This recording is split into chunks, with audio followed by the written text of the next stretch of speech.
to see how much higher the numbers are there compared to other parts of the state. Let's talk about that part of the region a bit more. What's your recap on that Bowman-Latimer primary? Yeah, so this is the race that everyone has been watching. It's one where the candidates' position on Israel's war with Hamas and Gaza emerged really early as a key issue in the race, with Bowman calling Israel's actions tantamount to genocide and Latimer voicing really staunch support for the Jewish state. But this matchup has also featured record ad spending, some really notable support from high-profile surrogates, calling Israel's actions tantamount to genocide, and Latimer voicing really staunch support for the Jewish state.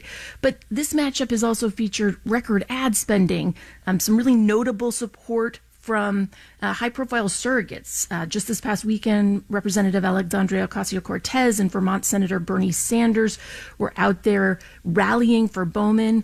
Former presidential candidate, Secretary of State, and New York Senator Hillary Clinton has voiced her support for Latimer.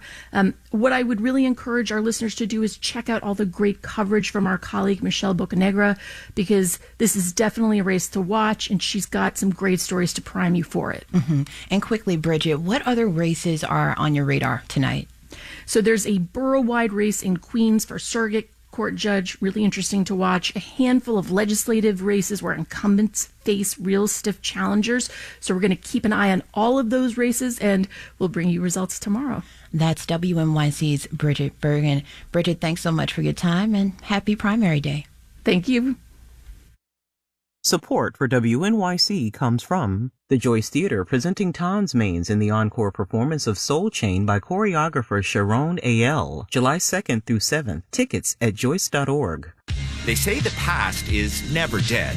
It's not even really past. Where we are now as a country is all about where we've been. Next time on 1A, we speak to the journalist and historian Nick Bryant.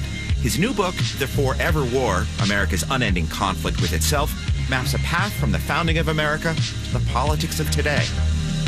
Weekdays at 3 on 93.9 FM, AM 820, or live stream it at WNYC.org. You don't have to live in New York to be a part of the New York conversation. The Brian Lehrer Show sounds terrific in Toledo, and all of it is perfect in Paris. The updated WNYC app makes it easy to keep up with New York news and culture wherever you are and whenever you want to listen. Download or upgrade to the new WNYC app now at wnyc.org/app.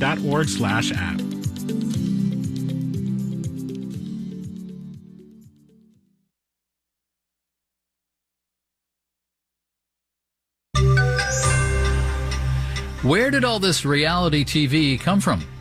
Marketplace Morning Report is supported by Amazon Business, helping provide a smarter, easier way to get the supplies businesses need to thrive. Amazon Business, your partner for smart business buying. And by C3 Generative AI, verified, traceable answers, secure, hallucination-free, LLM-agnostic, IP liability-free. Learn more at c3.ai. I'm David Brancaccio. First stock in the company that's been riding the highest wave of artificial intelligence mania has hit the skids. NVIDIA makes graphics chips that turned out to be great for AI. The other day, its stock went so high, it became the world's most valuable company, and then investors hit sell. Marketplace's Nova Safo is here. Yes, they did. NVIDIA shares entered a technical correction, down more than 10%. And because the company's valuation has become so massive, David, a drop like that can have a huge effect on the market as a whole. NVIDIA is still nearly a $3 trillion company by market value. Its stock decline has wiped off, depending on how you calculate it, somewhere around $400 and $500 billion of value. And to put that in perspective, that would be the same as ExxonMobil or MasterCard suddenly disappearing. You can imagine that would have effects on the market. Yeah, and we don't want to pick on NVIDIA. Shares of other AI big tech companies have also been down of late. Is AI mania coming to an end, you think? Well, it's too soon to say that, but more likely this has to do with the end of the quarter. This is the last week, and, a lot of companies will be fund managers usually tend to rebalance their portfolios around this time. Investors might be cashing in gains, and you clearly are seeing some rebalancing happening in the market. We're seeing gains in other sectors such as finance and energy. So overall, this could be a healthy thing for markets, David. One key number investors are reportedly paying attention to is $100. If Nvidia shares fall below that, that could spell trouble. We're not there yet. They're at 118 pre-market now. NASDAQ futures up 0.5%, S&P futures up 0.2%, Dow futures are down 0.1%, and here's a number, a fraction actually, 1/3. A new survey from Prudential Financial finds women have saved 1/3 of the money that men have saved for retirement, about $50,000 for women, $157,000 for men. 46% of men said they were looking forward to retirement. Only 26% of women were like, yeah, can't wait. Marketplace Morning Report is supported by The Economist, devoted to providing independent journalism that makes sense of the news shaping the world. More at economist.com or with The Economist app, newsletters, and podcasts. And by Schwab. Schwab offers investors choices like full-service wealth management, self-directed investing options, and trading on Thinkorswim. More at schwab.com. Now to the business behind what has become a debased word, reality. When it comes to reality television, the word should not imply you're seeing what actually happened. It means not scripted. Some reality TV is what my grandmother would call dreck, yet some shows have been fascinating and sometimes shape the wider culture. Joining us is Emily Nussbaum, a staff writer at The New Yorker magazine and author of a book out today called Cue the Sun, The Invention of Reality TV. Welcome. Thanks for having me. So if you make something that's not reality narrative, you make Stanley Kubrick's 2001: A Space Odyssey that takes years, quadrillions of dollars, and each prop is carefully crafted. It costs a lot of money. Reality TV doesn't cost as much. Reality TV exists because it's cheap. It's a way for networks not to pay writers, not to pay actors, and not to work with unions. But just because it's inexpensive doesn't mean that wasn't a goad to creativity. Because The Real World, for instance, they wanted to do this show called St. Mark's Place that was just going to be a scripted soap opera.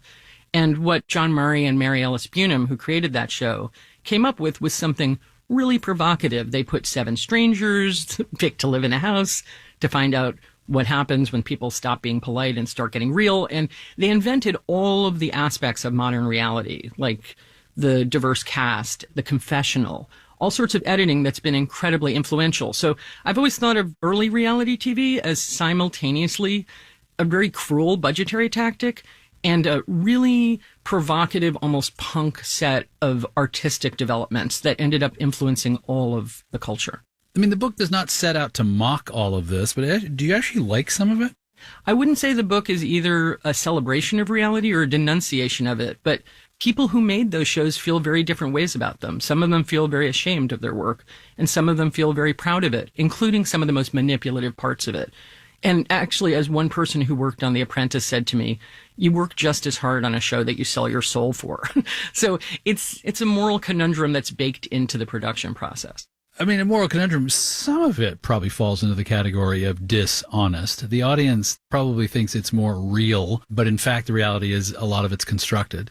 A lot of modern reality is constructed. My book runs from 1947 to 2009. I call that like the spaghetti on the wall period. So it covers everything from Queen for a Day through Cops, through The Real World, Survivor, Big Brother. And this is the experimental period. And most of the people who signed up for it genuinely didn't know what they were getting into. But one thing I'll say, and I say this in the book, is that the phonier a show is, the more ethical it is. And that's sort of the sad, unavoidable contradiction of reality programming, because the parts of it that are abusive or exploitative are also sometimes the parts of it that lead to the stories that people can't look away from because they're undeniably real. Now, when we were talking about the economics of some of this, you mentioned that reality TV is non-union. That's changing. A lot of my book traces a real attempt to unionize reality producers with WGA, and it was just a failure. And the reason it was a failure is there's a historical split between scripted TV and non-scripted TV. You know, when I talk to people from much earlier shows, from decades ago, and I would ask them about this, there were people who were like, it can't be unionized. The reason it exists is because of the bottom line. And I think it's helpful for reality audiences to know more about how the shows are made. And that's part of what this book is about. The part that's meant to stay invisible because people are trained not to take these shows seriously. This is an attempt to look at them thoughtfully through the voices of the people who made them. Emily Nussbaum, staff writer at The New Yorker. The new book on the origins of reality TV is called Cue the Sun. Emily, thank you. Thank you so much for having me. In the early 1970s, what may have been the first reality TV show, An American Family on PBS, quite demolished the rosy image of upper-middle-class suburbia. More on that in our full conversation with Emily, streamable from marketplace.org. I'm David Brancaccio with our morning report. From APM, American Public Media. WNYC is supported by Optimum Business, offering business fiber with speeds up to 8 gig. More information is available at 855-2-OPTIMUM or at optimum.com/business. On the next Brian Lehrer Show, our climate story of the week with the author of a new book called On the Move that predicts a climate migration northward in the United States, even as people these days are moving more to the south. Also, singer David Driver and nightlife columnist Michael Musto on their upcoming Pride Week show, The Stonewall Jukebox. They call it a documentary concert. The Brian Lehrer Show, weekdays at 10 a.m. on WNYC.